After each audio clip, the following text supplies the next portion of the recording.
வையகம் வாழ்க வையகம் வாழ்க வளமுடன். ஒழுக்கத்தால் உலகையே நட்டு கொள்ளும் அன்பு நெறிய தந்து சென்ற அருட்தந்தை வேதாத்ரி மகரிஷி அவர்களை வணங்கியும் 12வது உலக வம்சாவளி தமிழ் மாநாட்டில் நமக்கெல்லாம் பெருமை சேர்க்கும் வண்ணமாக இந்திய தூதர் பெரும் மதிப்பிற்குரிய பாசத்திற்குரிய இந்திய தூதர் ஜானகிராமன் அவர்களை வணங்கியும் இந்த நிகழ்விற்கு தமிழ்நாட்டிலிருந்து உழவர்கள் மக்களுக்கெல்லாம் ஒரு பாதுகாவலராக இருந்து கொண்டு வரக்கூடிய 2 பொறுப்புள்ள அரசியல் தலைவர்கள், சட்டமன்ற உறுப்பினர்கள் ஈஸ்வரன் அவர்களுக்கும் வேல்முருகன் அவர்களுக்கும் என்னுடைய வணக்கத்தையும் வாழ்த்துக்களையும் தெரிவித்துக் கொள்கிறேன். மலேசியாவிலிருந்து மினிஸ்டர் சுந்தரராஜ், எம்எல்ஏ குமரேசன் எல்லாம் குடும்பத்தோடு வந்திருக்காங்க. நிறைய ராம்ராஜ் பற்றி சொன்னாங்க. அவர்களுக்கும் என்னுடைய வணக்கத்தை வாழ்த்துக்களையும் கூறிக்கொள்கிறேன். நேற்றைக்கு ஆஸ்திரேலியாவில் இருக்கக்கூடிய அனைத்து எம்பிக்களும் சேர்ந்து இந்த வேட்டியை இந்த இந்திய பாரம்பரிய தேசியுடைய உலகம் முழுக்க கொண்டு போனதுக்காக பாராட்டி என்னை கௌரவிச்சாங்க. அவர்கள் அனைவருக்கும் என்னுடைய வணக்கத்தையும் வாழ்த்துக்களையும் தெரிவித்துக் கொள்கிறேன். அதைவிட இந்த நிகழ்விற்கு என்னை கடந்த ஒரு 6 மாத காலமாக கண்டிப்பாக நீங்கள் ஆஸ்திரேலியா வர வேண்டும், வந்து உங்கள் உரையை நிகழ்த்த வேண்டும், நம்முடைய கல்ச்சரை பற்றி மக்களிடம் பேச வேண்டும் என்று கட்டாயப்படுத்தி இன்று உங்கள் முன்னாடி நிற்க வைத்திருக்கக்கூடிய இந்த ஒருங்கிணைப்பாளர் எனது அருமை நண்பர் செல்வகுமார் அவர்களுக்கும் என்னுடைய வணக்கத்தை வாழ்த்துக்களையும் தெரிவித்துக் கொள்கிறேன். அதைவிட நாம் அனைவரும் தமிழ் என்ற ஒரு புள்ளியில் இணைந்துள்ளோம். தமிழுக்கு நம் அனைவருடைய வணக்கத்தை முதலில் தெரிவித்துக் கொள்கிறேன். தமிழுக்கு முதல் வணக்கம். இந்தியன் என்ற ஒரு கோட்டில் நாம் எல்லாம் பயணித்துக் கொண்டிருக்கிறோம். இந்தியர்களாகிய நாம் அனைவருக்கும் என்னுடைய வணக்கத்தையும் தெரிவித்துக் கொள்கிறேன். உலகம் முழுவதும் ஒரு பந்து. நாம் எல்லாம் எங்கெங்கேயோ எங்க பிறகு வந்தாலுமே இந்த பிளானட்ஸில் மனிதர்கள் வாழக்கூடிய ஒரே ஒரு பிளானட்ஸு இந்த பூமி மட்டும்தான். நாம் ஏதோ சொர்க்கம் நரகமெல்லாம் சொல்லிட்டு இருக்கிறோம், அப்படியெல்லாம் எதுவுமே இல்லை. இந்த பூமி தான் நம்ம சொர்க்கம். நாம் எல்லாம் புண்ணியம் பண்ண கடுத்து இந்த சொர்க்கத்தில் பிறகு இப்படியெல்லாம் ஒன்றா சேர்க்க ஒரு வாய்ப்பு ஏற்படுத்தி இருக்குது. அதுக்காக நாம் இந்த இரையாற்றலுக்கு நன்றியை தெரிவித்துக் கொள்வோம். வாழ்த்துக்கள். வாழ்க வளமுடன். இன்னைக்கு நம்முடைய வேட்டி அப்படிங்கிறது நான் ஏதோ புதுசாக கண்டுபிடிச்சதில்லை. அது ஃபஸ்ட்டு நீங்கள் எல்லாம் தெரிஞ்சுக்கங்க. நம்முடைய கலாச்சாரம், அதாவது தமிழுடைய கலாச்சாரம் ஏதோ 100 வருடம் 200 வருடம் அல்ல, 4000 வருடத்துக்கு முன்னாடி இந்திய நாட்டில் பண்டைய நாகரிகம் இல்லாத காலகட்டத்தில் மனிதர்கள் அத்தனை பேருமே இலதலையத்தை உடைய கட்டியிருந்தாங்க, மரப்பட்டைத்த உடைய தரிச்சிருந்தாங்க, விலங்குகளத்தை வேட்டையாடி சாப்பிட்டு இருந்தாங்க, இலதலை காய்கறிகளை பொறிச்சு சாப்பிட்டு இருந்தாங்க. இதுதான் பண்டைய கால மக்களுடைய நாகரிகமாக இருந்தது. இந்த நாகரிகம், இந்த கல்ச்சர் வளர வளர முதல் ஸ்டெப் என்ன அப்படின்னா, நாம் உண்ணக்கூடிய உணவை நாமளே உற்பத்தி பண்ணணும் அப்படிங்கன்னு ஆரம்பித்ததை விவசாயம். அது ஃபஸ்ட்டு ஒரு அடி எடுத்து வச்சதுடைய முதல் நாகரிகத்தில் முதல் அடிதான் நம்ம உணவுக்கு நாமளே விவசாயம் பண்ணக்கூடிய கல்ச்சர், அதுதான் அக்ரிகல்ச்சர்.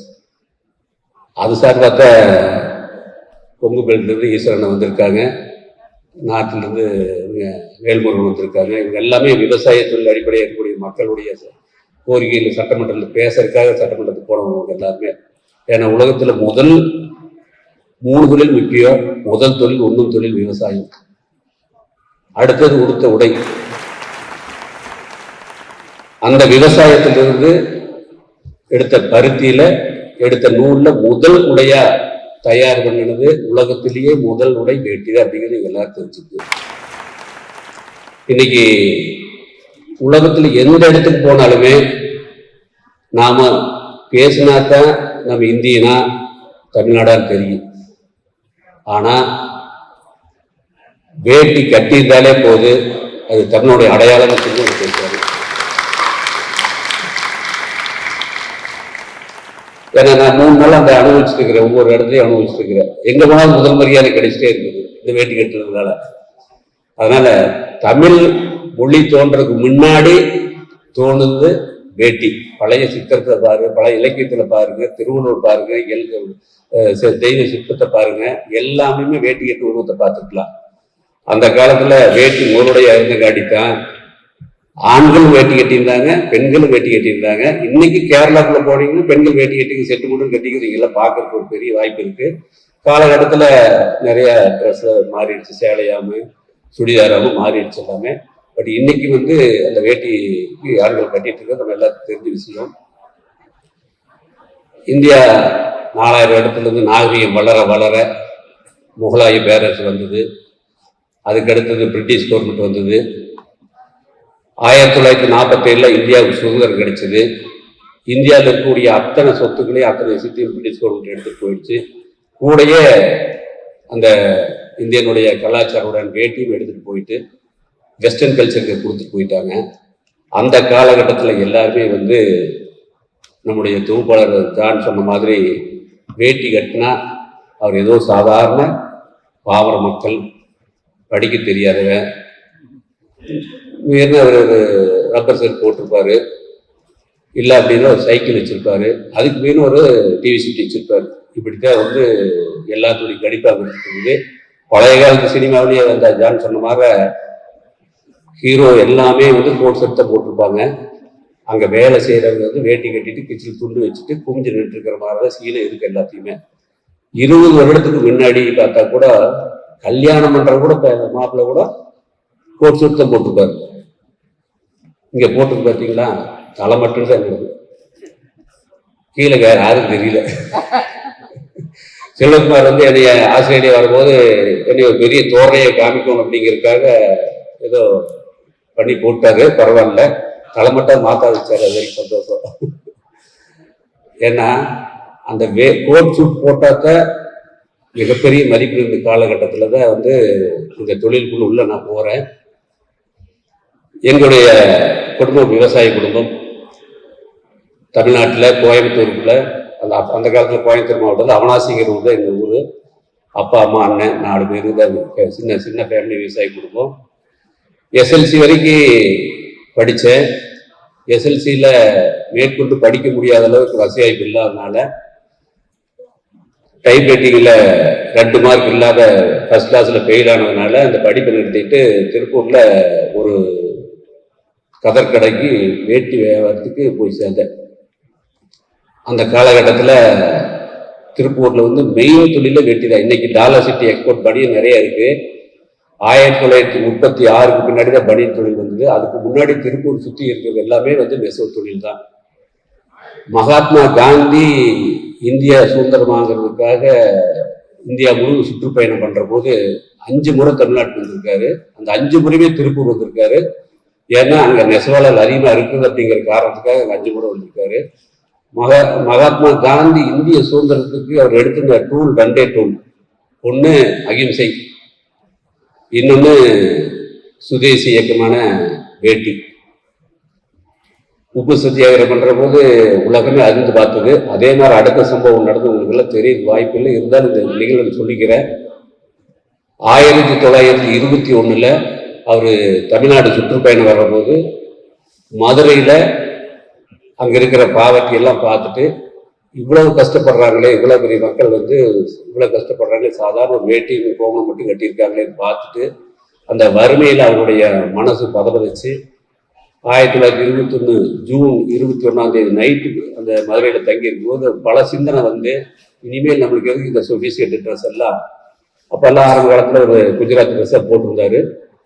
அதை கழட்டிட்டு அந்த நைட்டே வேட்டிக்கு மாறிட்டாரு. அடுத்த நாள் காலையில 22ஆம் தேதி அந்த மதுரையில மிகப்பெரிய மீட்டிங்கு. சாதாரண வெறும் வேட்டி கட்டிட்டு அந்த லட்சக்கணக்கான கூட்டத்துல அவர் வேட்டி கட்டிட்டு மேடை ஏறி பேசுறது வந்து பிரிட்டிஷ் கவர்மெண்ட் ஆதரவு வச்சது. அந்த ஒரு சிங்கிள் வேஷ்டி, வெள்ளையனே வெளியேறுகிற அந்த கர்ஜனை எடுக்கிற போது வெளிநாட்டு துணிகளை பூரா பகிஷ்கரித்து இந்தியனுடைய உடையான கதர் வேட்டி தான் நீங்கள் நல்லா அணையணும்னு சொல்லி சர்வோதய சங்கத்தை ஆரம்பித்து மிகப்பெரிய ஒரு சுதேசி இயக்கமாக பண்ணிட்டு இருந்து நம்மளுக்கு எல்லாம் வரலாறு சொன்ன விஷயம். பட் அப்படி அந்த சுதந்திரத்தில் மிகப்பெரிய தாக்கத்தை ஏற்படுத்துகிற வேட்டி வந்து நாளடைவில் மெல்ல மெல்ல மெல்ல மெல்ல மறைஞ்சிடுச்சு. 1947 சுதந்திரம் வாங்கினோம் தமிழ்நாட்டு இந்தியாவில். 1948 மகாத்மா காந்தி சுடப்பட்டு இருந்தார். சுடற போது அவர் கட்டியிருந்த வேட்டி ரத்தக்கரையோட இன்னைக்கும் எங்க அவர் வேட்டி கட்டினாரோ அதே மதுரையில் இருக்கிற காந்தி மியூசியத்துல இன்னைக்கு ரத்தக்கரையோட வேட்டி அங்க கண்காட்சியாக வச்சிருக்காங்க. இன்னைக்கு இருக்கு, நீங்க போன மதுரை போனா பார்க்கலாம். அப்படிப்பட்ட அந்த வேட்டிக்கு மகத்துவம் கொடுத்த அந்த திருப்பூர்ல அந்த சர்வோதய சங்கம் இன்னைக்கு இந்தியாவிலேயே தலைமையிடமா சர்வோதய சங்கம் இருக்குதுன்னா திருப்பூர் தான். காந்தி நகர்ல 17 ஏக்கராவில் காந்தி அஸ்தியோட இன்னைக்கும் அது செயல்பட்டு இருக்குது. அப்படிப்பட்ட புகழ்பெற்ற திருப்பூர் தான் வந்து வேட்டி வியாபாரம் மிக பிரசித்தமா நடந்துட்டு இருக்குது. காலங்கள் வெஸ்டர்ன் கல்ச்சர் பின்னாடி போக போக வேட்டிக்கு மதிப்பு குறைய குறைய வேட்டி வியாபாரம் எல்லாம் டோட்டலா குறைஞ்சு போனோம்னா ஒவ்வொருத்தரும் வந்து எக்ஸ்போர்ட் ஸ்பின்னிங் மில் அப்படியே டோட்டலா மாறி போயிட்டாங்க எல்லாருமே. நான் வேலை செஞ்ச நிறுவனம் வந்து அதே மாதிரி மாறி இனிமேல் வந்து வேட்டி வியாபாரம்னா நீ தப்பிக்க முடியாதுன்னு சொல்லிட்டு அவங்க வேற வியாபாரத்துக்கு மாறிட்டாங்க எல்லாமே. அப்போ என்னுடைய முதலாளி பாஸ் வந்து நீ ஏதோ வேற வேலை பார்த்துக்கோ, நாங்கள் பிஸ்னஸ் வேற மாத்திக்கிறோம் அப்படின்னு சொல்லி இந்த கடையை க்ளோஸ் பண்றேன்னு சொல்லிட்டாங்க. 6 வருட காலம் அந்த கடையில நான் வேலை பார்த்தேன். 15 நாள் வெளியூர் போய் மார்க்கெட்ல ஆர்டரா போய் ஆர்டர் எடுத்துட்டு வந்தேன். இங்க வந்து 15 நாள் அந்த ஆர்டர்லாம் டிஸ்பேச் பண்ணிட்டு இருக்கிற போது அந்த நெசவாளர்களுடைய வாழ்க்கையை வந்து அந்த இன்ச்சு பை இன்ச்சா நாங்கள் பார்க்க முடிஞ்சது. ஒவ்வொரு நாளும் வந்து அந்த நெசவு வேட்டி சட்டை போட்டு அந்த கடையில போடுவாங்க. போட்டு அந்த வெளியில இருக்க வெயில திண்ணில் உட்கார்ந்துருப்பாங்க. ஊர் உலகத்தில் இருக்கக்கூடிய அத்தனை இலக்குழாண்டார்கள், அரசியல் தலைவர்கள், தொழிலதிபர்கள், விஐபி அத்தனை பேர் கட்டக்கூடிய வெள்ளை வேட்டி வெள்ளை தயாரிக்கூடிய நெசவாளர் வந்து சட்டை இல்லாத வெறுமையோட வெயில்ல சாயந்தரம் அந்த கூலி வாங்குறதுக்கு உட்கார்ந்துருப்பாங்க. எங்க கடையில ஒருத்தவங்க தண்ணி தான் அவங்களுக்கு கொடுக்க மாட்டாங்க. சாயந்தரம் 6 மணிக்கு அவர்கள் கூலி கொடுப்பாங்க. அதை வாங்கி எண்ணி பார்க்க முடியாத பஸ்ல திக்கு பஸ் போய் ஏறி குடிப்பாங்க, ஓடுவாங்க பஸ் ஸ்டாண்டுக்கு. இது ஒரு நாள் 2 நாள் சம்பவம் கிடையாது, தொடர்ந்து தான் நடந்துட்டு இருக்கு. இது எனக்கு ஒரு பாதிப்பை ஏற்படுத்தி எங்க முதலாளிகிட்ட கேட்டேன், நாம தான் காலையில 10 மணிக்கு போய் பேங்க்ல பணம் வாங்கிட்டு வந்து கொடுத்துறோமே, வாங்கிட்டு வந்தோன்னே இவங்க கூலி கொடுத்து ஒரு வேலை பார்ப்பாங்களே அப்படின்னு கேட்டேன். அதுக்கு எங்க முதலாளி சொன்ன வார்த்தை, சித்த கம்முன்னு இருப்பா, கடைக்கு இன்னைக்கு பணம் கொடுத்துட்டோம்னா அடுத்த நாள் பக்கத்து கடைக்கு போயிடுவாங்க, அடுத்த வாரம் நம்மளுக்கு பீஸ் வராது அப்படின்பாரு.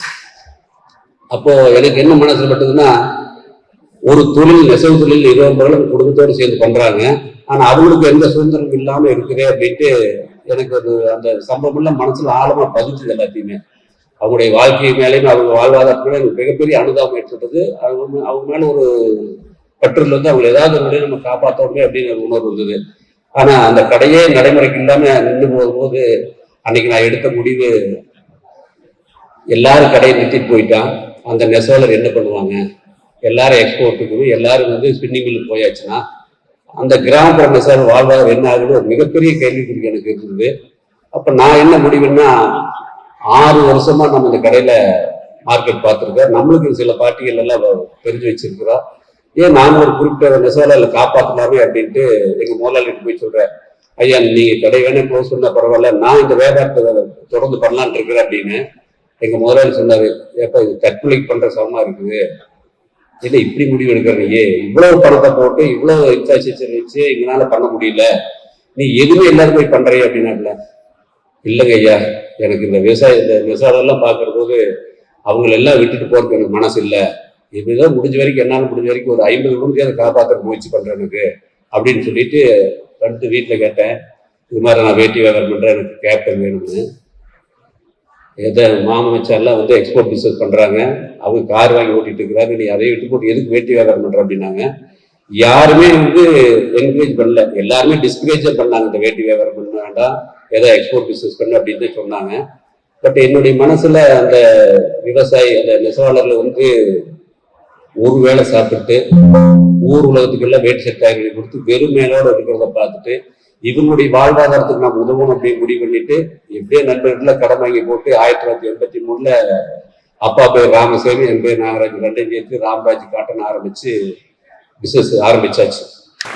நேரா விவசாயிகள் அந்த நெசவாளர்கிட்ட போற, கிராமப்புற நெசவாளர்கிட்ட போய் ஐயா கவலைப்படாதீங்க, நான் இருக்க உங்களை காப்பாத்துறதுக்கு, நீங்க ஒன்றும் பயப்பட வேண்டாம் அப்படின்னு சொல்லி அவங்களுக்கு ஆறுதல் சொல்லி, நீங்க எல்லாம் வேட்டி தயாரோட கடைக்கு கொண்டு வாங்க அப்படின்னு சொல்றேன். அவங்க எல்லாம் ரொம்ப ஹாப்பியா என்ஜாய் பண்ணி, ஓகே நாங்க அவ்வளவு பிரைட்டா நாங்க பண்ணி கொடுக்குறோங்க, நாங்கள் உனக்கு பண்ணது யாருக்கு பண்ண போறோம் அப்படின்னு எல்லாம் பேசினாங்க. அப்ப நான் ஒரு கண்டிஷன் சொன்னேன், நீங்க எனக்கு நெசவணி கொடுப்பீங்க நம்பிக்கை இருக்கு, பட் எனக்கு ஒரு கண்டிஷன். என்ன கண்டிஷன் கேட்டாங்க, என்னுடைய கடைக்கு நீங்க வர்ற போது நீங்க மேல சட்டை போட்டுட்டு தான் வரணும் அப்படின்னு. அதை கேட்டோன்னே எல்லாரும் கொள்ளுன்னு சொல்லிச்சாங்க. என்ன கணக்குல இப்படி சொல்றீங்க, இப்ப கூலி வாங்கிட்டு இருக்கோம், ஒரு மீட்டருக்கு 2 ரூபா வாங்கிட்டு இருக்கோம், இது வாங்கிட்டு வந்து மத்தியானம் அரிசி வாங்கி நைட்டு வீட்டுக்கு சாப்பாடு பண்ணி குடும்பத்தோட சுடு சாப்பாடு சாப்பிடுவோம், அதுக்கு பின்னாடி அந்த சாப்பாட்டை தண்ணி ஊற்றி வச்சு காலையில் அந்த குழுதண்ணி குடிப்போம், மறுபடியும் தண்ணி ஊற்றி அடுத்த நாள் மத்தியானம் குடிச்சிட்டு இருப்போம், இது எங்க வாழ்க்கை. சாப்பாடே 3 வேளை சுடு சாப்பாடு சாப்பிட முடியாது இருக்கிற போது நாங்க எங்க அதில் சட்டு போடுறது அப்படின்னாப்ல.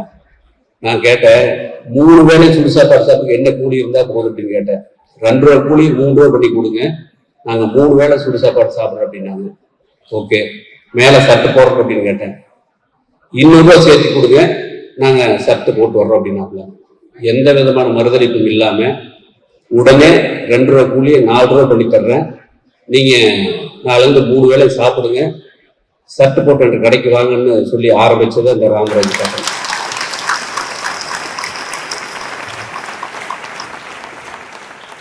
இதை கேட்டோன்னே இந்த மாதிரி கூட்டத்தில் இருக்கிற ஒரு பெரியவங்க கேட்டாரு, தம்பி நீ ஏதோ எமோஷன்ல பேசுற, இதெல்லாம் நடைமுறை சாத்தியம் இல்லை.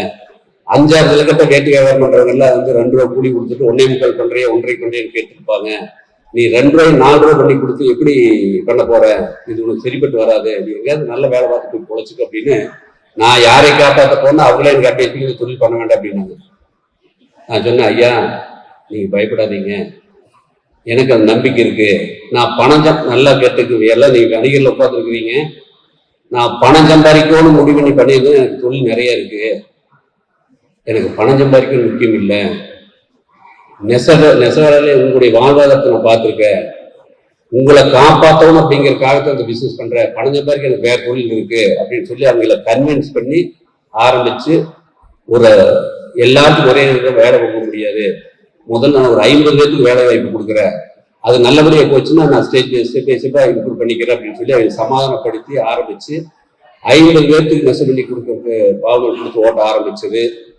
இன்னைக்கு 50,000 குடும்பம் இன்னைக்கு ராமராஜ் நம்பி இருக்கு. நேற்று நைட்டு ஜானராமோட சாப்பிடும் போது அவர் ஒரு பாயிண்ட் சொன்னார், வியாபாரத்துல பணத்தை லாபத்தை மட்டும் பார்த்து ஜெயிச்சவங்க யாருமே இல்லை அப்படின்னு. இதை நான் 1983 நடைமுறைப்படுத்தினேன்.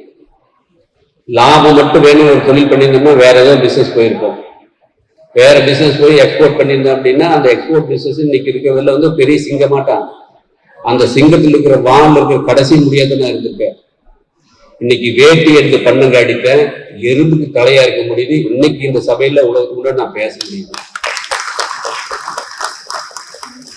லாபத்தை மட்டும் குறிக்கோளை வச்சு பண்ண ஆரம்பிச்சீங்கன்னா இந்த காலில் டோர் இல்லை அப்படின்னு வெளியே போக முடியாது. அந்த மாதிரி வியாபாரத்துக்கு என்னென்னலாம் தேவையோ, என்னென்னலாம் கான்செப்ட் தேவையோ, எந்த பார்வையில பண்றீங்களோ, நமக்கு மட்டும் இல்லை, நம்ம குடும்பத்துக்காக மட்டும் இல்லை, இந்த சொசைட்டிக்கு நம்ம ஏதாவது நல்லது பண்ணணும்னு உணர்வோட பண்ண ஆரம்பிச்சீங்கன்னா இயற்கையும் இறைவனும் நம்ம கையை பிடிச்சி மேலே கூட்டிட்டு போவாங்க. எல்லா டோரும் ஓப்பன் ஆகிறது ஒரே உதாரணம் இந்த ராமராஜ் காட்டன்.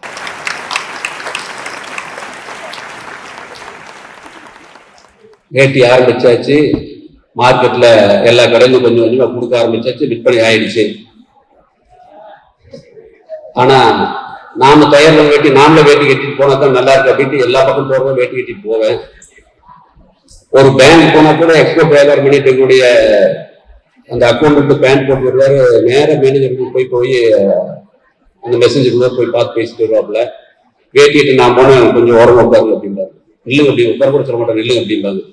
இப்படி எல்லா இடத்துலையுமே கலெக்டர் ஆஃபீஸ் போனாலும் சரி, சேல்ஸ் போனாலும் சரி, இன்கம் டேக்ஸ் ஆஃபீஸ் போனாலும் எங்க போனாலுமே வேட்டி கட்டுறதுக்கு அவங்க அந்த காலத்துல மரியாதை இல்லை. கடையில போய் வேட்டி ஆர்டர் கேட்டா கூட இதெல்லாம் விற்காதப்பா அப்படின்பாங்க. இப்படி எல்லா இடத்துலையுமே மரியாதை கிடைக்காத இந்த வேட்டியை எப்படி கொண்டு போறது அப்படிங்கிறது எல்லாத்துக்கும் மனசுல ஒரு பெரிய தொய்வு இருந்தா கூட அதையே ஸ்டெப் பை ஸ்டெப்பா கொண்டு எல்லா கடையிலையும் பாட்டிட்டு சொல்லி இந்த மாதிரி நம்முடைய நெசவாளர் 3 வேளை சாப்பிடுவோங்க, அவங்களுக்கு சட்டெல்லாம் போடுவோம்னு சொல்லி இந்த கதையை சொல்லி ஒவ்வொருபடியா கடை ஏற்றி கிட்டத்தட்ட ஒரு 10-20 வருஷத்துல தமிழ்நாட்டுல சவுத் இந்தியாவுக்கு அத்தனை கடையிலுமே ஒரு கவுண்டர்ல ஏற்றி விற்க ஆரம்பிச்சிட்டோம். என்னதான் இந்த வேட்டி தரமா தயார் பண்ணியிருந்தாலுமே, என்னதான் எல்லா கடையிலும் வேட்டி வியாபாரம் ஆனாலுமே அந்த வேட்டி விற்கிற கடைக்கோ வேட்டி கட்டுறவங்களுக்கோ ஒரு அங்கீகாரம் இல்லாத சூழ்நிலை அந்த சூழ்நிலை இருந்துட்டு இருந்தது. ஒரு முறை நான் வேட்டி கட்டிட்டு சென்னையில் இருக்கிற 5 ஸ்டார் ஹோட்டல் போகும்போது கூட என்ன வேட்டி கட்டி உள்ள விடல. ஐயா வேல்முருகன் சொன்ன மாதிரி இப்ப சொன்னா ரீசெண்டா 20 வருஷத்துக்கு 30 வருஷம் முன்னாடி நான் வேட்டி கட்டிட்டு ஒரு 5 ஸ்டார் ஹோட்டல் போகும்போது எங்கூட போனவங்க எல்லாத்தையும் உள்ள அனுப்பிச்சிட்டாங்க. பேண்ட் போட்ட காட்டி என்னை வெளியே நிக்க வச்சுட்டாங்க. வெளியே அந்த ஒரு கல்யாண நிகழ்வு என்னுடைய நண்பர்கள் நீங்க உள்ள போயிட்டு வாங்கப்போ நான் வர வரைக்கும் வெளியே வெயிட் பண்றேன்னு சொல்லிட்டு அவர் சமாதானப்படுத்தி அனுப்பிச்சிட்டு நான் வெளியே அந்த ஹோட்டல் முன்னாடி மரத்தை கீழே உட்காந்துட்டு யோசனை பண்ணேன். அப்ப என்னுடைய மனசாட்சி கேட்டது, இன்னும் வேட்டி வியாபாரம் பண்றேன்னு என்னாச்சு இன்னைக்கு தமிழ்நாட்டுக்குள்ள ஒரு ஹோட்டலுக்குள்ளே விட மாட்டேங்கிறாங்களே அப்படின்னு என்ற மனசாட்சி கேட்க ஆரம்பிச்சது. அதுக்கு நான் இன்னும் பெண்ணை நம்ம ஆரம்பிச்சாலும் 4 நாள் வச்சுதான் பண்ணிட்டு இருக்கிறோம். எல்லா கடையிலும் கவுண்டர்ல ஏற்றி இருக்கிறோம், வியாபாரம் அளவா நடந்துட்டு இருக்கு, இத்தனை பேருக்கு வேலை வாய்ப்பு கொடுக்குறோம் அப்படின்னு நான் சமாதானம் சொல்லிட்டு இருக்கிறேன். என்னதான் நீ தயார் பண்ணி பிசினஸ் பண்ணாலுமே இந்த வேட்டிக்கு சமுதாயத்துல அங்கீகாரம் இல்லைங்கிறது இன்னைக்கு நடந்த அவங்க உனக்கு சாட்சியா இல்லையா அப்படின்னு கேட்டது. நான் அதுக்கு பதில் என்ன முடிவு பண்ணா, வேட்டி வியாபாரம் பண்ணா மட்டும் பத்தாது, வேட்டிக்கு கட்டிட்டு போறவங்களுக்குமே அந்த வேட்டிக்கு சமுதாயத்தை ஒரு மிகப்பெரிய அங்கீகாரத்தை பெற்றுதான் இது உலக அளவில் போக முடியும் அப்படின்னு ஒரு முடிவு பண்ணி 2004 ஜெயராம் வச்சு எங்கெல்லாம் வேட்டி கட்டிட்டு போன அவமானமா இருந்ததோ அத்தனை அவமானங்களையும் நெகட்டிவா இருக்கிற பாசிட்டிவா மாத்தி போட்டு கண்ணை ஒட்டி போன இருக்கிற ஆள்கிட்ட வேட்டி கட்டிருக்கிற மாத்தி கண்ணை நல்லா தக்காளி பழமா ஆப்பிள் பழமாட்டு இருக்கிற ஜெயராம அட்வர்டைஸ் பிராண்ட் அம்பாசிடரா போட்டு அவரு சைக்கிள் வருதா நடந்து வர்றதா பென்ஸ் கார்டு இறங்குற மாதிரி பண்ணி அவர் சாதாரண ஆள் இல்லை, அவர் பெரிய பிசினஸ் மேன் மிடி போட்ட பொண்ணை கூட நடக்க வச்சு உலகத்தில் இருக்கிற அத்தனை கோர்ஸு போட்டவங்க சபையில் அவர் போய் போகணும்னு இருந்துச்சுன்னு அவர் கையில் சைட் போடுற மாதிரி பண்ண வச்சு அது இருக்க டிஐஜி எல்லாருக்கும் அவங்க ரிசீவ் பண்ற மாதிரி காமிச்சு அந்த ஓட்டு வெளியே வரும்போது யானையோட நோயை சொல்லி பிடிக்கும். யானையோட கூட என்ன வெள்ளை வேட்டி பார்த்தோன்னா அதை அந்த ஆளுல தோறுத்து தோசை பண்ணு அவங்க வேட்டி அவுத்து போட்டு ஒரு டிரைவரோட ஓடணும், அந்த வேட்டி போய் முடிச்சுட்டு இருக்கு யானை. அப்படி நெகட்டிவ் நினைக்கிற யானை கூட அந்த வேட்டி பார்த்து ஒரே சல்யூட் அடிக்கிற மாதிரி நெகட்டிவ் இடத்துலையும் பாசிட்டிவா போட்டு ஒரு அட்வர்டைஸ் போட்டு திருப்பி அடிச்ச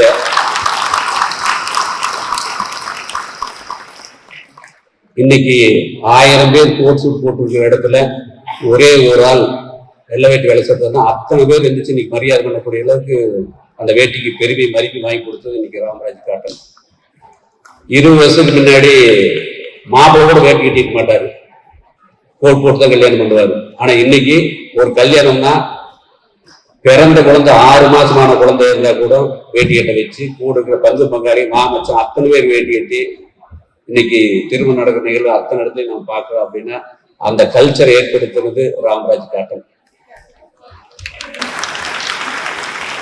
இன்னைக்கு தமிழ்நாடு மட்டும் இல்லை, சவுத் இந்தியா மட்டும் இல்லை, அபிஷேக் பச்சனுடைய அமிதாப் பச்சனுடைய அபிஷேக் பச்சன் போட்டு இன்னைக்கு நார்த் இந்தியாலையும் கொண்டு போய் இன்னைக்கு வேட்டி பண்ண ஆரம்பிச்சாச்சு. இனி உலக லெவல்ல இருக்கிற யாராவது ஹீரோ பிடிச்சி போட்டு இன்னைக்கு உலகம் முழுவதும் வேட்டி கட்ட வைக்க வேண்டியத மிகப்பெரிய வேலையாக எடுத்திருக்கு. இன்னைக்கெல்லாம் இந்த சபையை பார்க்கும் போது எனக்கு இந்தியா மட்டும் இல்லை உலகத்துக்கு வேட்டி கட்டு போகணும்னு மனசுல மிகப்பெரிய ஒரு ஆர்வம் வந்திருக்கு. அப்படின்னு நேற்று இந்த மீட்டிங் முடிச்சுட்டு எல்லா கடைகளெல்லாம் போய் சுற்றி பார்க்க போனேன். எல்லா டெக்ஸ்டைல் ஷாப்லையுமே ராமராஜ் ஒரு கவுண்டருக்கு வேட்டி வச்சிருக்காங்க. இங்க ஆஸ்திரேலியால யூகே போய் பார்த்தா அங்கேயும் இருக்கு. எனக்கு ஆச்சரியம் போச்சு. எனக்கு தலையில் ஒரு வீடு நிச்சயமா இருந்து இங்கே இருக்கிற என்னுடைய பொருட்கள்லாம் பார்க்கும்போது இருந்தது. அப்போ இங்கே வந்து நம்முடைய வம்சாவளிகள் இங்கேயும் வந்து வேட்டி கட்டிட்டு இருக்கிறாங்கிறது தெரிஞ்சது. நேற்று சபையில் எம்பி வேட்டி கட்டிட்டு உட்கார்ந்துருந்தாரு, ஈஸ்வரன் வேட்டி கட்டிட்டு உட்கார்ந்துருந்தாரு. இதெல்லாம் பார்க்குற போது இது இந்தியாவா ஆஸ்திரேலியாவா அப்படிங்கிற அளவுக்கு நேற்று ஒரு தமிழ் மாநாடு நடந்தது. எல்லாருமே வேட்டி கட்டிட்டு இருக்கிறதுக்கு நான் எனக்கு இந்த மாதிரிலாம் ஒரு நிகழ்வு இருந்துச்சுன்னா செல்லும்பார் கேட்டு முன்னாடி ஒரு கவுண்டர் ஓப்பன் பண்ணி எல்லாத்தையும் வேட்டி கட்ட வச்சு உள்ள அனுப்புற மாதிரி ஏற்பாடு பண்ணியிருக்கேன். எனக்கு ஐடியா இல்லாத போயிடுச்சு. அடுத்த முறைக்கு இது மாதிரி ஒரு நிகழ்வு நடக்கிற போது நம்ம எல்லாருமே வேட்டியோட வருவோம். நேராக முன்னாடி ஒரு கவுண்டர் வச்சு வேட்டி கட்டிட்டு உள்ள வரவங்க ஒரு ட்ரெஸ் கோடை கொடுப்போம். கோர்ஸ் போட்டு உள்ள விடுறதுக்கு ஒரு ஆர்டர் போட்டு பார்ப்போம். அப்படிங்கிறது இருக்கு. எனக்கு இதை விட இன்னும் பெரிய மகிழ்ச்சி அப்படின்னா, இன்னைக்கு உண்ணக்கூடிய உணவு வந்து மிகப்பெரிய விதி. அதாவது நம்ம எவ்வளவு பெரிய கார் கூட வாங்கிக்கலாம், எவ்வளவு பெரிய பங்களா கூட கட்டிக்கலாம், என்ன வேணும் ட்ரெஸ் கூட வாங்கி போட்டுக்கலாம். ஆனா உண்ணக்கூடிய உணவு வந்து நல்ல உணவு இல்லை அப்படின்னா நம்ம என்ன சம்பாதிச்சு பிரயோஜனம் இல்லை. அப்படிப்பட்ட நல்ல உணவை இன்னைக்கு உலகம் முழுவதும் நம்ம தமிழர்களுக்கு எடுத்துக்கொண்டு போயிட்டு இருக்காரு A2B அடையார் ஆழ்ந்தவன் சீனிவாச ராஜா அவர்கள். அவங்க 2004 என் பொண்ணு பெரிய பொண்ணாகி ஒரு வீட்டில் விசேஷம் பண்ணோம். அப்பெல்லாம் A2B எல்லாம் அடையாளங்கள் இவ்வளோ ஃபேமஸ் இல்லை. என் ஒய்ஃப் சொல்கிறாப்புல, நீங்கள் சென்னையில் தான் இருக்கிறீங்க. ஆமாம் சென்னை. நாளைக்கு காலையில் போட்டு வரும்போது நீங்கள் அடையாறு போனீங்கன்னா அங்கே ஆனந்தம் இருக்குது. அங்கே வந்து அந்த சீருக்குமே ஒரு முறுக்கு பண்ணி வச்சிருப்பாங்க. அப்படி கூப்பிட மாட்டான். அதை வாங்கி கூட வச்சு உடையாத கொண்டு வாங்க அப்படின்னாப்புல. 2004 சென்னைக்கு திருப்பூருக்கு 400 கிலோமீட்டர். என் ஒய்ஃப் சொல்றதுக்கு அந்த முறுக்கை கூடையில் வாங்கி உடையாத அப்படியே கிளீனாக லக்கேஜ் வச்சு கொண்டு போய் அதை ஃபங்க்ஷன் சேர்த்தேன் அப்படின்னா அவர் இன்னைக்கு ஃபேமஸ் ஆகல. 20 வருஷம் முன்னாடியே வந்து எங்களுக்கெல்லாம் ஃபேமஸ் ஆகி அங்கே கடையில் போய் நின்று ஆர்டர் கொடுத்து வாங்கிட்டு போயிருக்கேன். இன்னைக்கு அந்த சீனிவாச ராஜாவுக்கு தெரியல. ஆனால் அந்த சம்பவத்தை சொன்னால் அவர் சந்தோஷப்படுவார்கள் அப்படிங்கிறத சொல்கிறேன். இன்னைக்கு உடையும் உணவும் நாம் எல்லாம் உலகங்களும் எடுத்துட்டு போகக்கூடிய அளவுக்கு நாம் வளர்ந்துருக்கிறோம். நம்மகிட்ட எல்லாரும் சொன்ன மாதிரி எல்லாத்தையுமே நீ எல்லாம் ஒரே வணிக ஒரே இடமா இருக்கு, எல்லாம் ஒன்றா உட்காந்துனால ஒரே ஒரு விஷயத்தை மட்டும் நான் சொல்லிடுறேன். அடுத்தவங்கள தோக்க வச்சு ஜெயிக்கிறப்பே வெற்றி இல்லை. எல்லாத்தையுமே ஜெயிக்க வச்சு நாம ஜெயிக்கிறதே சரியான வெற்றி. எந்த வேற்றுமையா இருந்தாலுமே நாம தமிழரு, நாம இந்தியரு அப்படிங்கிறதெல்லாம் கொஞ்சம் விட்டுட்டு இந்த பூமியில பிறந்தவங்க உலகத்தில் இருக்க அத்தனை பேருமே நம்மளோட சகோதர சகோதரிகள் அப்படிங்கிற உணர்வோட நம்ம வேலை பார்க்கணும். ஏன்னா நம்மளுக்கு கிடைச்ச சொர்க்கம் இது. மனசை ஒரு குறுகிய வட்டத்துக்குள்ள வைக்காம உலகம் முழுவதும் இருக்க அத்தனை பேருமே நம்முடைய சகோதர சகோதரிகள் அப்படிங்கிற உணர்வோட நம்ம பண்ண ஆரம்பிச்சோம்னா அந்த ஒற்றுமை தான் ரொம்ப வேணும். அதுக்கு கொஞ்சம் மனசு விரியணும். அந்த மனசு விரியறதுக்கு எல்லாத்துக்கும் ரொம்ப முக்கியமா தேவை ஆன்மீகம். ஆன்மீகம் ஏதோ நெத்திலே தீனி விடுறது, உத்தராட்சத்தை போடுறது, புள்ள வைக்கிறது இல்லை. அதெல்லாம் ரொம்ப இல்லை. இன்னைக்கு உங்களுக்கு எல்லாம் நல்ல ஒரு சிறப்புரை கொடுக்கறதுக்கு சென்னையிலேருந்து டாக்டர் சொக்கலிங்கம் வந்திருக்காங்க.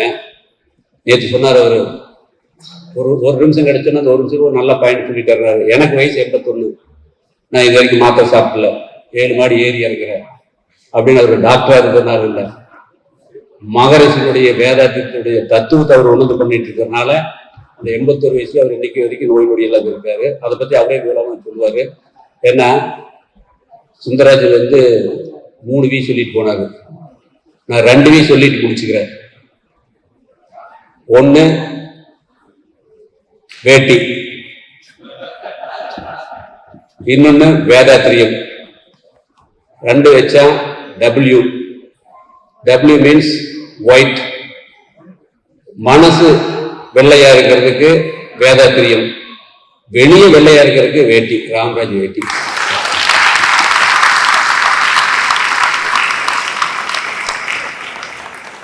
ஏன்னா உலகத்தில் லட்ச விஷயம் இருக்கு. நான் சொல்லுவேன், எல்லாம் மாணவர்கிட்ட பேச சொல்லுவேன், 1330 குறளை படிச்சு அதை எக்ஸாம் எழுதி பாஸ் பண்ணி வர்றது முக்கியம் இல்லை. அந்த 1130 குறள்ல ஒரு குறள் எடுத்து நீங்க வாழ்க்கையில அப்ளை பண்ணி அதபடி நடந்தீங்கனாலே போது நீங்க மிகப்பெரிய உச்சத்தை தொடலாம் அப்படின்னு சொல்லுவேன். அந்த மாதிரி நீங்க நிறைய விஷயங்களை தெரிஞ்சுக்கிறத விட ஏதாவது உங்களுக்கு பிடிச்ச விஷயத்த கையில் ஒன்று எடுத்து, இந்திய நாட்டுல எத்தனை பாரம்பரியம் இருக்குது. ஒரு சாதாரண மைசூர்பா வச்சு இன்னைக்கு எவ்வளவு பெரிய ஆளா இருக்காங்க, ஒரு மசாலா பொடி வச்சு இன்னைக்கு சக்தி மசாலா எவ்வளவு பெரிய ஆளா இருக்காங்க. இப்படி விஷயங்கள் எல்லாம் நீங்க உலகம் கொண்டு போறதுக்கு நிறைய வாய்ப்புகள் இருக்கு. அவ்வளவு விஷயம். ஒரு சாதாரண வேட்டி, அழிஞ்சு போன வேட்டியை எடுத்து வச்சுட்டு இன்னைக்கு ஆஸ்திரேலியாக்காரே வேட்டிட்டு இன்னைக்கு மேடையில் உட்கார வச்சிருக்கோம். எம்பி உட்காந்துருந்தாருல. இன்னும் நான் சொல்ல போறேன், எனக்கு இந்த 2 நாள் ஆஸ்திரேலியா வந்த முன்னாடி எனக்கு ஒரு மிகப்பெரிய மகிழ்ச்சி. முந்தா நேற்று எல்லாமே 42, 43, 44 டிகிரி வெயில் எல்லாரும் நீங்க பார்த்துருப்பீங்க. எல்லாரும் கஷ்டப்பட்டிருப்பீங்க. ஆஸ்திரேலிய மக்கள் எல்லாருமே ஐயோ இப்படி வெயில் இருக்கு கஷ்டப்பட்டிருப்பீங்க. ஒரே ஒரு வேலை சந்தோஷப்பட்டது யாரு? நானு. ஏன்னா இங்கேயும் வேட்டி கடை போடலாம், இங்கேயும் வேட்டி கடை போடலாம். ஏன்னா இவ்வளவு வெயில் இருக்க. நான் நினைச்சேன், நான் தெர்மல் வேறு ஓவர் போட்டு இதுதான் ஒரு சூட்கேஸ் நப்பி எடுத்தது ரொம்ப குளிரா இருக்குன்னு நினைச்சிட்டு இன்னைக்கு போற வரைக்கும் வேட்டி வேற எதுவும் கட்ட முடியாது போல இருக்கு. உலகம் வெப்பமயமாக தடுக்கவே முடியாது.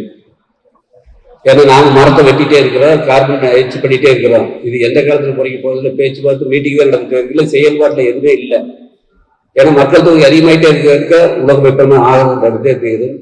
எல்லாரும் சொல்லுவாங்க பூமத்தி ராக்கியில் இருக்கிறது சரியான உடை வேட்டி அப்படின்னு. வேட்டி மட்டும் காட்டை மட்டும் தான் சுவாசிக்கும். ஜான் சொன்ன மாதிரி வேட்டி ஒரே ஒரு வேட்டி மட்டும் பல உருவம் எடுக்கு. இப்படி வேட்டி கட்டினா ஃபுல் பேண்ட், கொஞ்சம் மேலே வைக்கட்டினா 3/4, மடிச்சு கட்டினா ஷார்ட்ஸு, கீழே வச்சா பெட்ஷீட்டு, மேலே வந்து பெட்ஷீட்டு. பிறந்த குழந்தைக்கு நாப்கின்ஸ்ல இருந்து தொட்டல்ல இருந்து போய் சேர வரைக்கும் ஒரே வேட்டி எல்லாத்துக்கும் உதவும். பிறந்த குழந்தையிலிருந்து போற வரைக்கும் கூட டிராவல் பண்ற ஒரே உடை எதுனா அது வேட்டி மட்டும்தான். வாழ வர மாட்டோம். நம்ம முன்னோருக்கு எவ்வளவு ஐடியா பண்ணி கட்டியிருக்காங்க.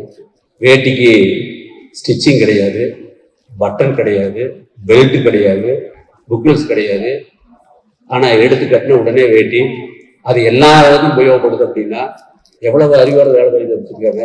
ஒரு பருத்தி நூல் எடுத்து இவ்வளவு பெரிய ஆடையை கண்டுபிடிச்சு போட்டு நாம எத்தனையோ மாறி எத்தனையோ நாகரீகங்கள போயிட்டாலுமே, எந்த 5 ஸ்டார் ஹோட்டல்ல போய் சாப்பிட்டாலுமே 1 நாள் 2 நாள் 3 நாள் சாப்பிடலாம்.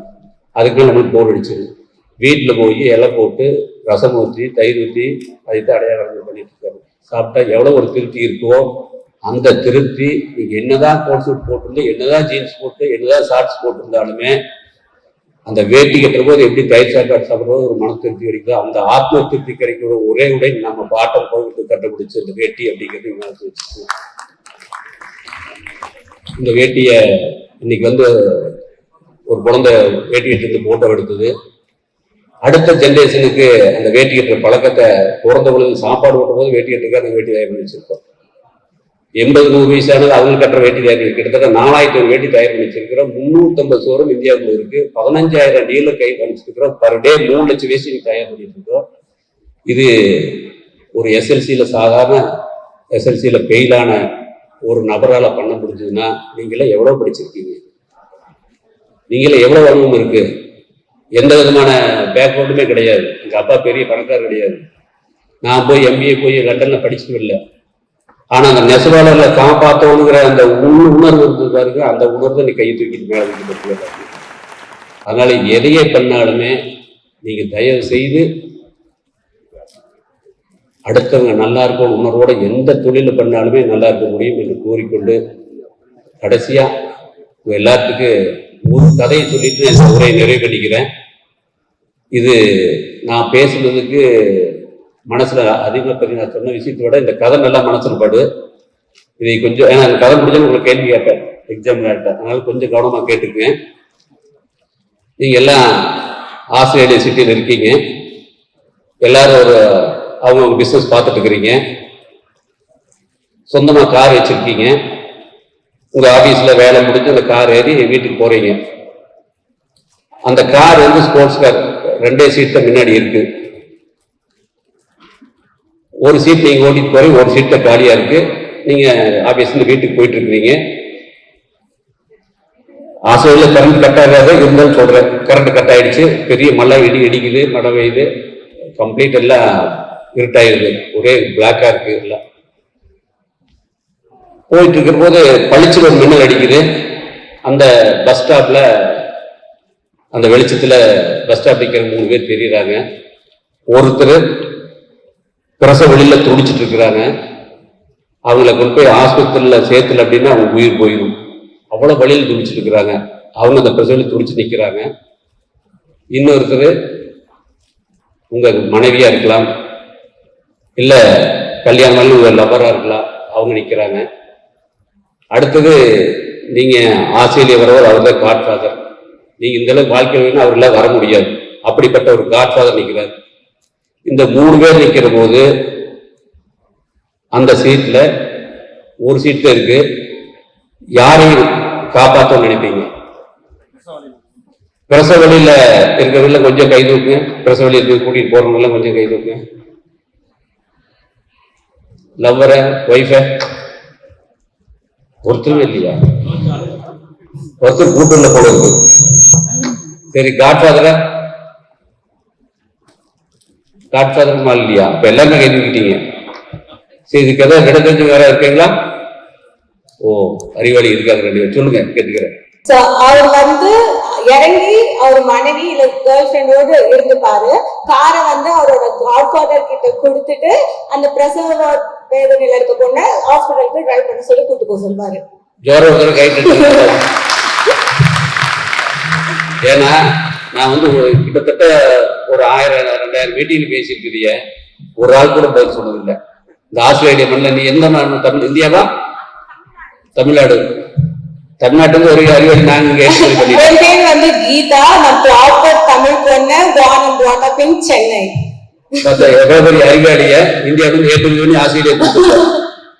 இந்த கதைக்கு யாருமே பதில் சொல்ல மாட்டாங்க. எல்லாரும் பிரசவலையும் கை தூக்குவாங்க எமோஷன்ல. அடுத்து சம்சார் பக்கத்துல வம்பு கூட்டு சாப்பாடு அடிக்காது, சம்சாரத்துக்காக கை தூக்குவாங்க. யாரோ சொல்ல கருணை பரம்பரை 1-2 மூலமா காட்ஃபாதருக்காக கை தூக்கு. இதுதான் நான் பார்த்த சொல்லு. இதை நான் தான் சொல்லுவேன்.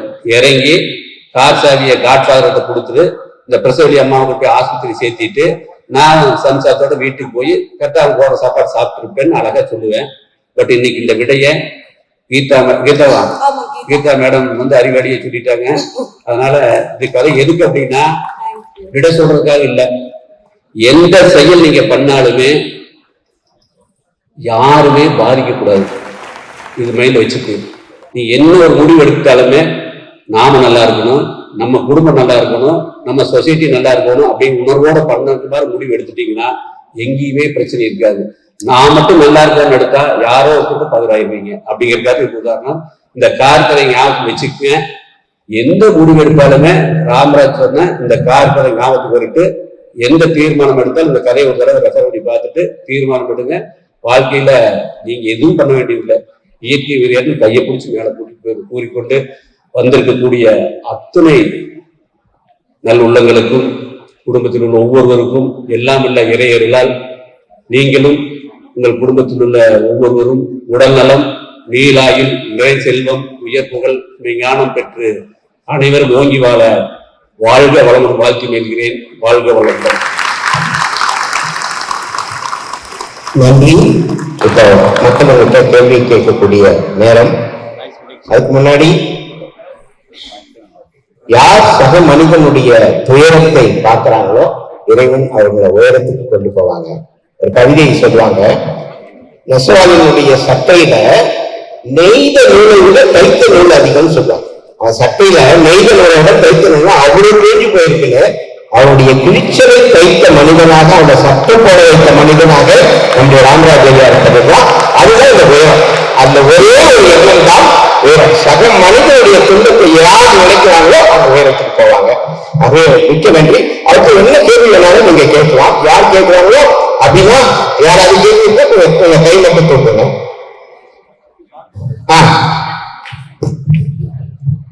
சோ அந்த காட்ஃபாதருக்கு ஓட்ட தெரியல வண்டி. ஐயா கதையோட இருக்கட்டுங்க. நம்ம கதைக்கு எல்லாம் காரணம் கேட்கக்கூடாது. அதுல இருக்க கருத்து மட்டும் எடுத்துக்கங்க. வேற ஏதாவது கொஸ்டின்ஸ் இருக்கா?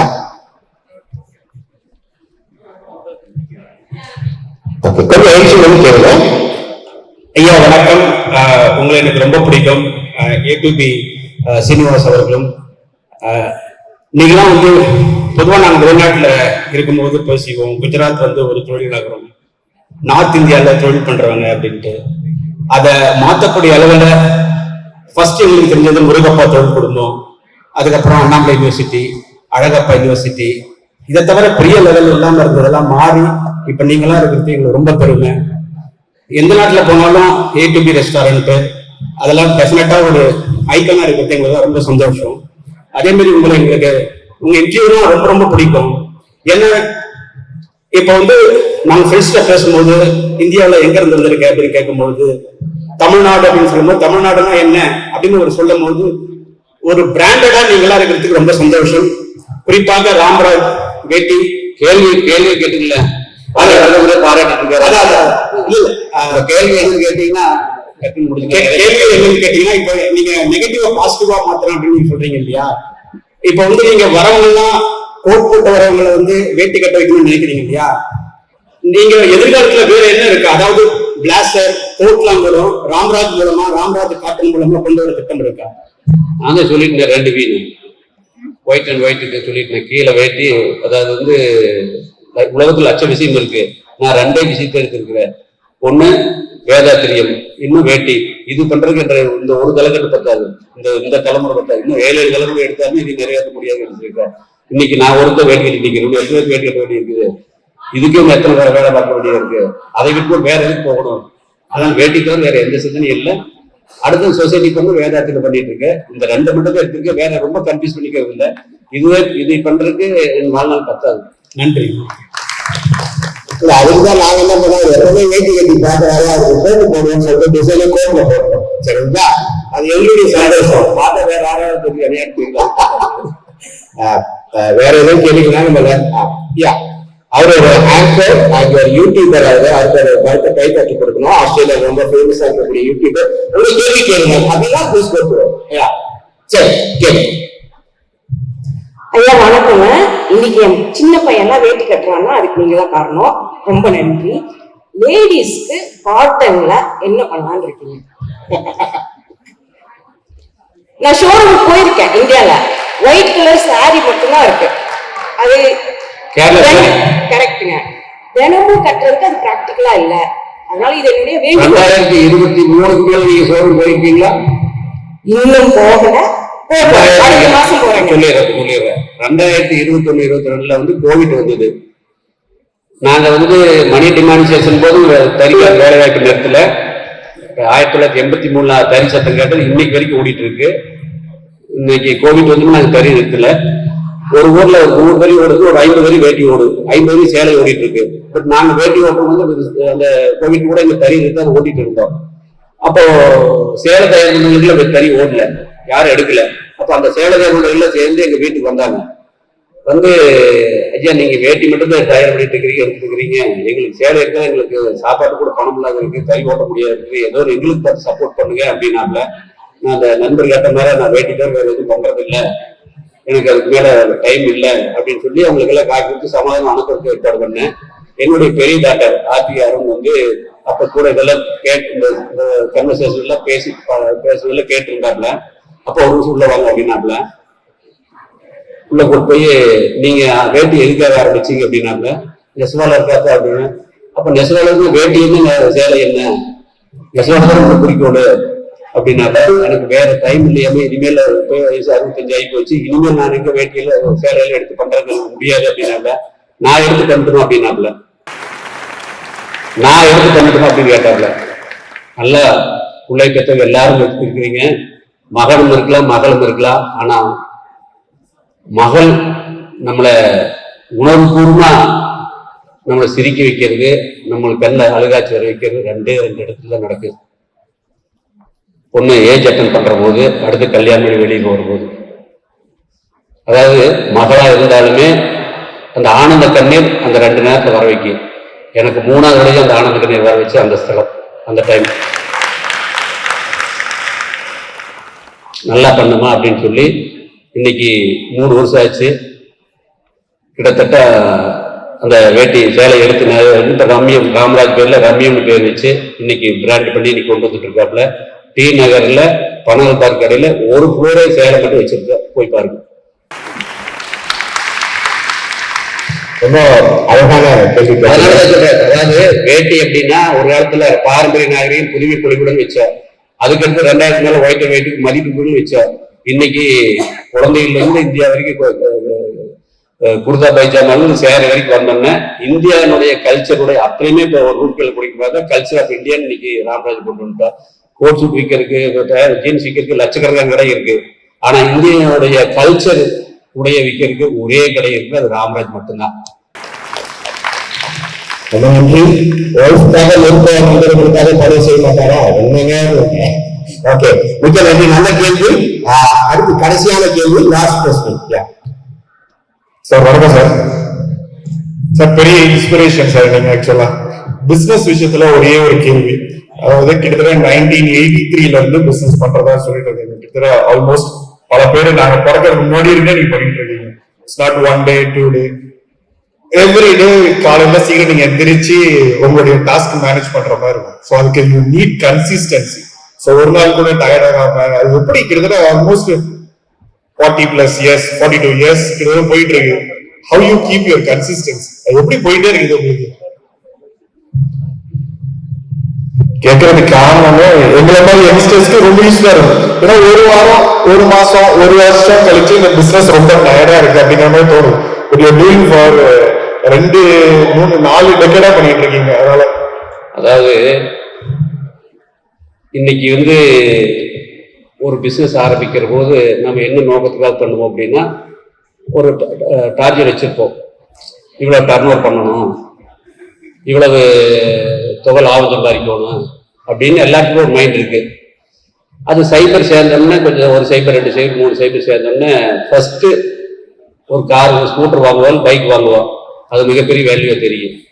அடுத்தது ஒரு கார் வாங்குவோம், அது மிகப்பெரிய வேல்யூ தெரியும். அதுக்கடுத்து 50,000 வாங்கினாலுமே அந்த 50,000 பெரிய வேல்யூ இருக்காது. ஒரே வேல்யூ ஒரு கொண்டாடி கட்டுறது மட்டும் தான் வேல்யூ இருக்கு. எது சேர்ந்தாலுமே அந்த வேல்யூக்கு மேலே இருக்காது. அப்ப என்னன்னா வாழ்க்கையில நீங்க இப்ப சொன்ன 5 ஸ்டார் ஹோட்டல போய் நீங்க தினசரி லக்ஸூரியா சாப்பிட்டாலுமே 2 நாள் 3 நாள்ல சடிச்சிருக்கு. ஆஸ்திரேலியா நாங்க ஒரு 10 நாள் டூர் பார்த்தாலுமே 15 10 ஒரு 2 நாள் ஆனாலும் ஊருக்கு எப்ப போலான்னு யோசனை இருக்கு. அதனால என்னதான் பணம் சேர்ந்தாலும் என்னதான் பிசினஸ்ல சைபர் சேர்ந்தாலுமே எண்ணி பார்க்கக்கூடிய சைபர் சேர்ந்தாலுமே நம்மளுடைய வாழ்க்கையில ஒரு விரக்தி வந்துடும். அதைத்தான் நீங்க கேட்குறீங்க. ஒரு சேச்சுரேஷன் வந்துடும், ஒரு மனநிறைவு வந்துடும். ஸ்பிரிச்சுவல்ல எங்க சாமிஜி சொல்லுவாரு, மனநிறைவு தான் ரொம்ப முக்கியம் பாரு. அந்த மனநிறைவு ஆயிட்டாலே நம்ம ரிட்டையர்ட் ஆன மைண்ட் வந்துடும் எல்லாத்தையுமே. எனக்கு இந்த மனநிறைவு எப்படி எங்க சாமிஜி ஸ்பிரிச்சுவல்ல கரெக்டா சொன்னார் அப்படிங்கிறத இருக்கிறனால சொல்லிடுறேன்.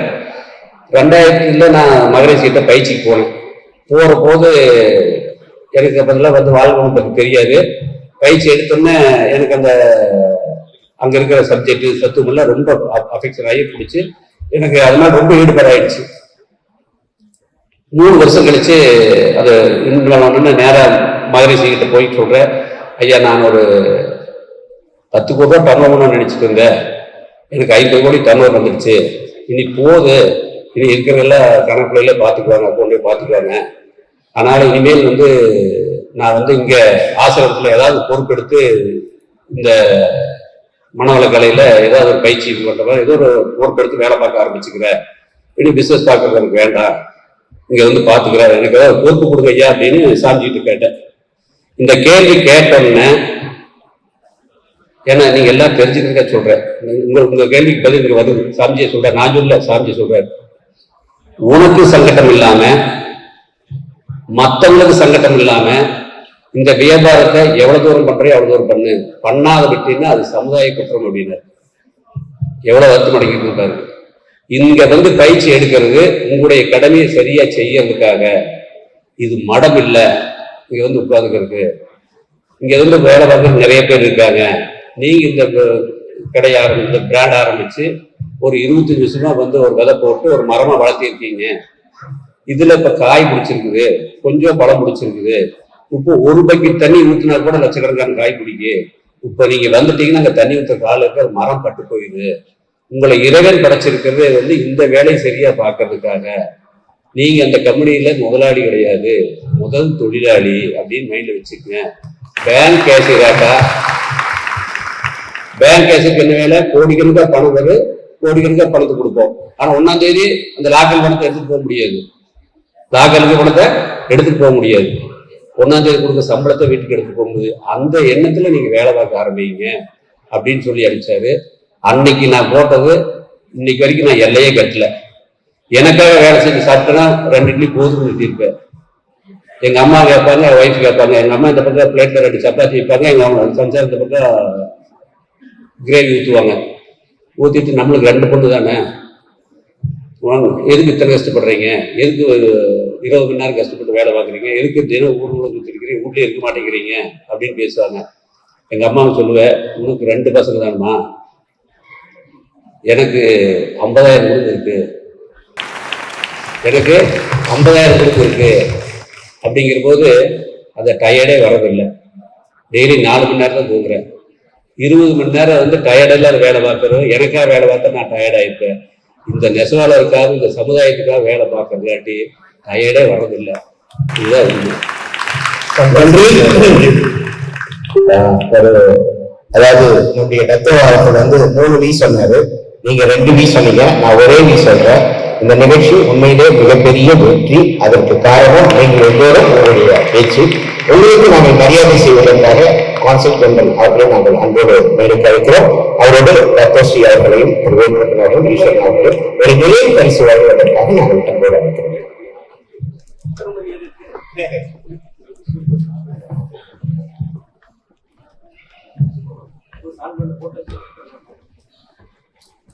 நியூ பரிசு